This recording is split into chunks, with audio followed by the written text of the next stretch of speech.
Sharing news, sharing your news, sharing your bad news, sharing your good news.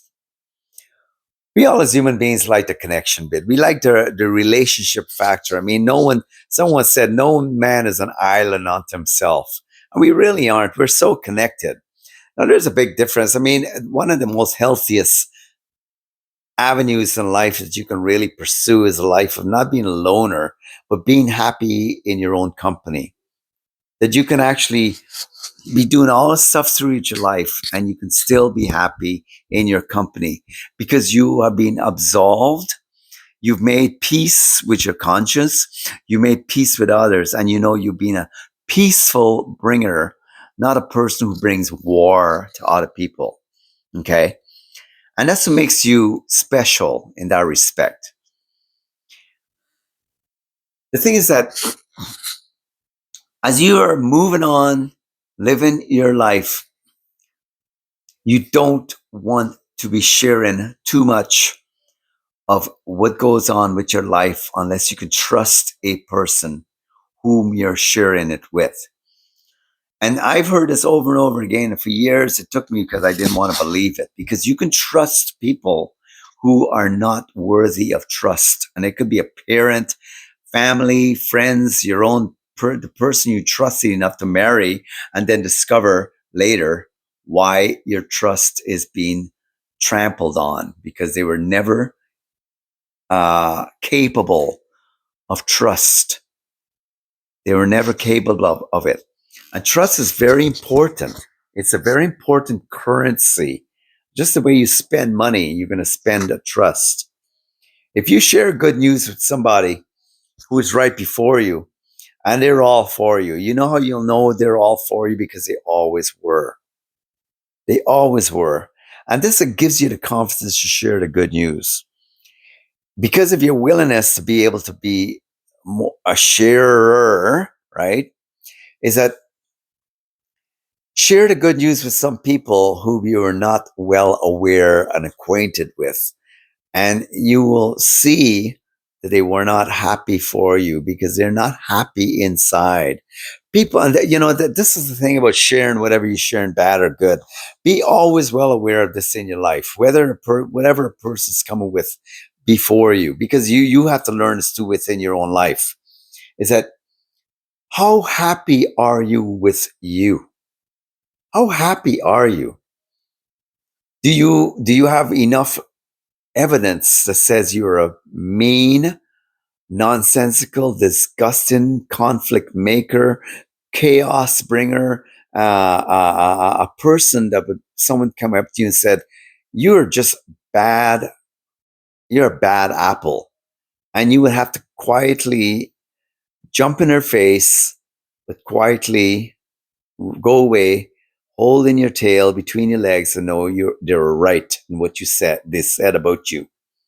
Or you can be a person of really good and you know enough evidence in your life where you've brought so much good. And by the way, people who bring good, the dependable factor in their lives is that they also go over and above for anything, for anyone. And the thing is that if someone needed something, whether they call people sometimes will say, well, what is it? Like it's a talent. It is because goodness brings about other good. They have the ability to have a sixth sense, you call it, a higher sense to find solutions for other people's problems and get it fixed like that. And they can bring the ability to execute the solution, whether it be fixing an item, whether it be finding an answer with somebody. They said two heads are better than one. A person who's really high level person, they call it high vibrational person, could bring their head next to another person, and that person will start to succeed. Things will start to go well with that person just because of the information, which call an electrical information of that person is in the vicinity. The one of the most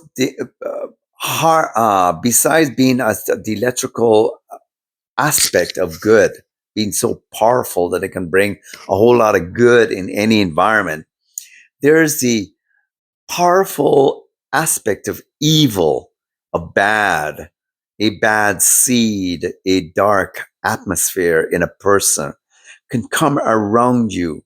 And when you share bad news with them, they will inevitably give you enough evidence that that's what they hoped for you. And you know why? What makes it even more dangerous is because all along you were giving them too much information about the good in your life. They had enough. They had enough to build a weapon, a multiplicity weapon of all of your good, and turn it around and send it back right into your life. And it's metaphysical, all because you trusted them. So this is where I'm going with this, right? Wherever you're going to share your good news or your bad news, trust has got to be your guiding light. God is in trust. That's why the Bible refers to God as the God of faith. God operates through faith. Faith operates in this realm through trust. If you're trustworthy and you are in tandem, in relationship to all these other good qualities that you could put on a piece of paper: thoughtfulness, kindness, goodness, graciousness, gratitude, grateful, mannerly, of good nature, good character. You're a nice person. You're kind-hearted. All of these are so synonymous that when trust is working with them, with the right people, you will but have a good effect on your environment, and the environment will return have a amazing effect on you. Get yourself around the dark energy and it will be completely opposite, just because of one thing: who are you sharing your good news and your bad news with? I'll leave you with that thought, and it's an inspiration. Have a good day. Like and subscribe. The main thing before I end is say this: one of the most biggest actions you will ever take in your life won't be going to the gym, won't be getting up in the morning, is making a decision. Who am I going to trust in my life? And make a commitment to that, because you'll discover half of your life's problems will disappear when you start trusting the right people. Thank you.